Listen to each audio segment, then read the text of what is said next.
bringing the people behind our food to life. One of my favorite greens is sorrel. It's a really lemony green, has a real almost sour flavor, and I just think it's wonderful. Just fresh in salads, but it also makes really wonderful sauces and soups and anything that you want a little lemony kick to. This is French sorrel, and I bought a tiny little plant last year and just let it go, and it seeded itself and is just doing wonderfully, overwintered and everything. This is a bigger broadleaf sorrel, and while the bugs like it a lot, it's also incredibly hardy, grows really well, and they both have a very similar flavor. This one's really pretty, cut in a salad, as opposed to being cooked. It's just so delicate looking, but you certainly can cook with it.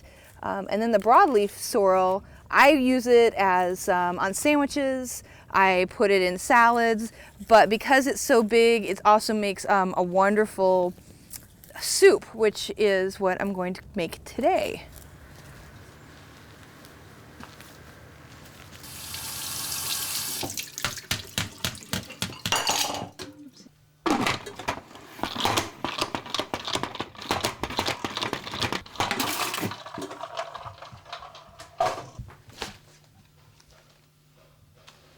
One of my favorite vegetables to use is a leek, and the reason for that is that it's so buttery. It's sort of the mildest of all the onion options, and if you cook it right, it just will melt in your mouth. Now the trick with the leek is knowing what parts to eat, not to throw away too much. In fact, none of it gets thrown away. A leek, the ends and pieces and stems and everything of the leek are some of the best things you can put into your stock. So definitely save them. Toss them into your freezer bag in the freezer, and keep them until the next time you make stock. Now the roots tend to be pretty dirty. They tend to have collected dirt in them. So you need to make sure that you clean this really well. The other thing about a leek is that as it grows, it sort of develops its layers around dirt in the garden. So there's going to be dirt inside this that we'll need to check. So I'm going to cut these ends off, and then I will go back and make sure that I clean that really well before I put it in my stock. The next step is to take off some of these darker green leaves. See all the dirt inside? And the way I do that is I just sort of make a thin, shallow cut all the way around that I can then pull off. And then this is pretty pale. The parts we're going to eat are the palest greens and whites. So now I can move up to where it gets a little darker and make that same shallow cut again. And if there's anything I want to keep in there, this is all going to be good for stock. This is all going to be great for what we're going to make today. So I opened it up, and I'm going to run cold water down here and try to rinse all this dirt off. If you don't do that, you're going to end up with gritty food. But see how it just sort of grows around the dirt. And the running water does a lot of the work for you. I just peel it open a little bit.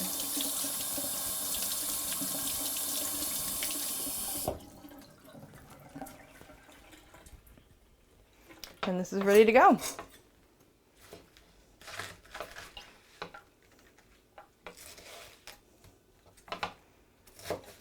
The soup is going to end up pureed, so the actual size and shape of the leek is not that important. What you do want it to be is fairly consistent in size so that it all cooks pretty evenly. What I'm going to make is a chilled sorrel soup, and it's really a takeoff on a vichyssoise, if you've ever had that, which is a cold potato leek soup. So that's what I'm going to make as my base. Is I've got my leeks, I've got some potatoes, not a lot of potatoes. That's not the main focus that we want to have necessarily of the flavor. We really want the sorrel to come through, and it's delicate, so we don't want to overwhelm it with too much of anything else. A little bit of garlic, probably not as much as I use for other sorts of cooking, but again, just something really simple. This is a really lovely cold soup on a hot day. You can also make this and serve it hot. It's absolutely delicious that way too. But the lemony bits of the sorrel really help.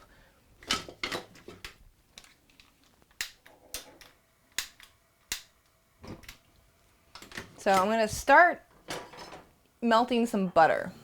As far as I'm concerned, leeks and butter are the match made in heaven. One little trick that I do have when you're using butter, if it's appropriate, add a little bit of olive oil.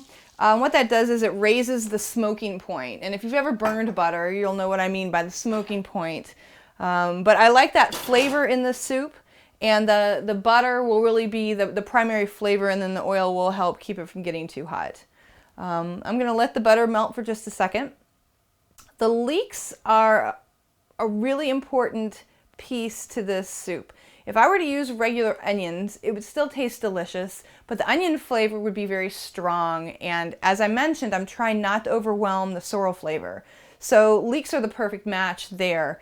They need to cook a little longer perhaps than a regular onion. And this is eventually going to be a pureed soup, so I do want them to be pretty soft. They can be really fibrous. It's not the kind of thing that you would eat raw. So I'm going to start by sauteing the leeks until they really have wilted nicely and seem nice and soft. Now at this point I am not putting in the garlic. If I put the garlic in now, there's a really good chance that it would overcook and almost have a bitter taste, which would be very strong and again too intense for a little sorrel. So I'll put a little bit of that in just at the very end. What I will do now is put in some of my fresh thyme. That'll give the thyme a chance to release its oils and really infuse the base flavor of the soup. Now it's going to take a little while for this to saute down and soften up. So just be patient and make sure you don't keep the temperature on too hot or the butter will burn despite the fact you added a little olive oil. I mentioned that I was going to put some potato in. I've already peeled the potato and I put it into cold water to make sure that it didn't turn brown. I don't often peel my potatoes. The skin has some of the best nutrients in the entire vegetable, but because I want the color to be delicate and I am going to puree it and I don't want little chunks of skin floating around, I went ahead and peeled this. I'll put this in now with the leeks and give the potatoes a chance to start cooking.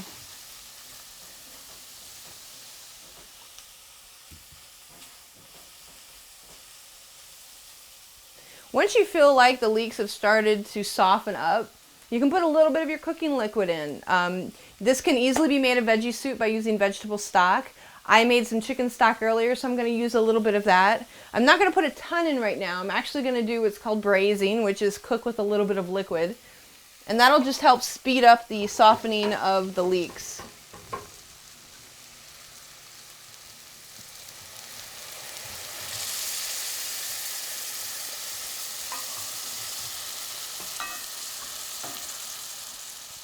Now the sorrel is not a green that needs to cook for a long time to get tender. In fact, I want to make sure that I've left, enough flavor in the leaves that when I puree it, and the flavor is still as intense as it can be. So I'm going to wait to add these greens until I'm sure that the potatoes are cooked and the leeks are cooked. So that's going to take a few minutes. So I'm going to do sort of a coarse chop on the sorrel. And you'll notice that, there's still stems in here. And I do that on purpose. I think the stems have a lot of flavor. Now they're going to be kind of woody, but I am going to puree the soup and then I'm going to strain it. So that'll get all the fibrous pieces out by the time I am ready to serve it. So I might as well keep the flavor. So now I'm going to put all the greens into the soup. And I'm going to toss in a little garlic while I'm here. Give it a nice stir and really wilt this down. Now the potatoes and everything nice and soft. See how those just break up? That'll make for a really easy to puree soup. The leeks are practically melted. They're so soft. And all I'm really going for right now is like a serious wilt on the greens. A little piece of thyme stem. They don't need to cook for a long period, but I do want them to wilt and kind of deepen in color. The other thing that I'm going to put in right now is some Italian parsley. Not so much for any sort of flavor or texture, but it's for color. And as you look at the soup, you can see why I might want a little extra shot of fresh green going into there. It really will need it to keep the color of the soup from looking a little too, shall we say, brownish green. So after just about a minute of cooking, I'll puree this. And at that point, we'll add some cream, some salt and pepper, perhaps a little bit of lemon if we need it, and just sort of finish the soup up.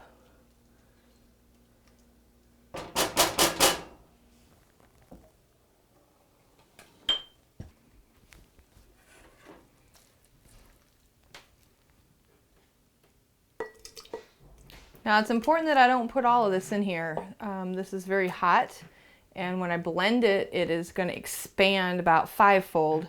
So if I put all of this hot in there, put the lid on and try to blend it, it would go all over the place. So I'm going to just do it little batches at a time. If I want to add some cream to give it a little extra juice, I can do that.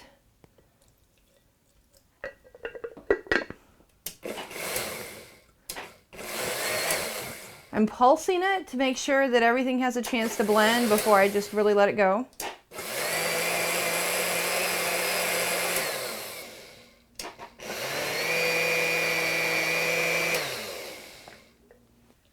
Okay, so this is the point at which if this color isn't as green as you want it to be, then you want to put parsley in. Parsley would bump it up a little bit more. I'm happy with this color. This is fine for me. So I am just going to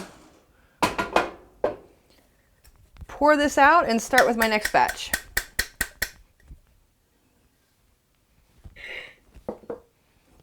Just like I did a moment ago.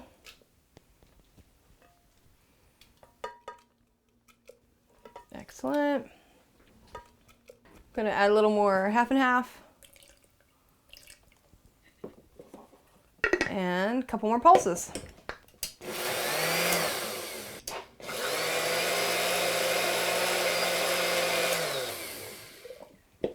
Okay, that's nicely blended. And I'll just mix the two together so that I can season it. You don't want to season just part of it. And I don't like to season it until I've blended it, because I think that that actually makes a pretty significant difference in flavor, especially in terms of how the flavors go together and meld. So, bring this back to the front. Stir it up so that it's nicely mixed.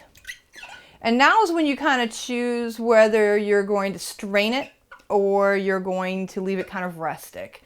I gotta admit, most of the time when I'm cooking for myself or my family, I leave it rustic. I like the little pieces. Now the difference is I don't want little stringy bits of the stem. So when I go to taste it, I'm gonna go directly for sort of a greenish piece to see if I get some sort of strange texture yet. This is probably a little thicker than I'm gonna keep it.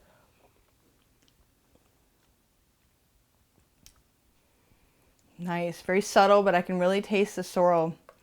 It's going to taste the sorrel a little bit more when I add a little bit of salt too. And I don't get any stringiness. So if I wanted to leave it like this, I certainly could. Do not need to strain it. Do need to season it though. So let's start with some salt. Now potatoes, anytime there's potatoes in anything, it's going to take a lot more salt than you might be used to. So don't let that throw you. A little bit of hot sauce. Any sort of hot pepper sauce, whatever your favorite is, would be fine. Don't overwhelm it. Be gentle. A little fresh ground pepper. And at this point, you can choose to thin it with either more half and half or chicken stock, depending on how creamy you want it to be. I think I'm going to do a combination of the two. So start with some chicken stock. And follow with some half and half. Now the half and half will help the color. It'll pale the color. So again, if color is very important, if you're making this for a fancier event, the more half and half or cream that you put in, the lighter the color and perhaps more appealing the color, depending on whether you like green or not. All right, this is looking great. So if I were going to strain it, I would use something like a chinois that strains out the bigger pieces. And you'd have to press the soup through the chinois. You can also use just a regular colander as long as it has a decent mesh on it and will catch the stringy pieces. The chinois is takes a little effort, but will end up with the most velvety soup possible. Okay, so let's taste it again. I definitely do not need to add any lemon to this. The sorrel, oh, it's delicious. Okay, so it's not hot, but it's certainly not chilled at the moment. So you can either stick this in the fridge for 3 or 4 hours. You could put this into a bath of ice water and let it cool down a little quicker. Or you could just serve it at room temperature. Heating it up would make it delicious as well, but this is so delicate and lemony, I highly recommend you try it chilled on a hot summer day, perhaps as a first course or with a nice crusty loaf of bread, maybe a good piece of cheese. So yeah, this makes me happy. And not to forget, we have our beautiful little flowers from the thyme that we can garnish with. Chilled sorrel soup. And it's beautiful.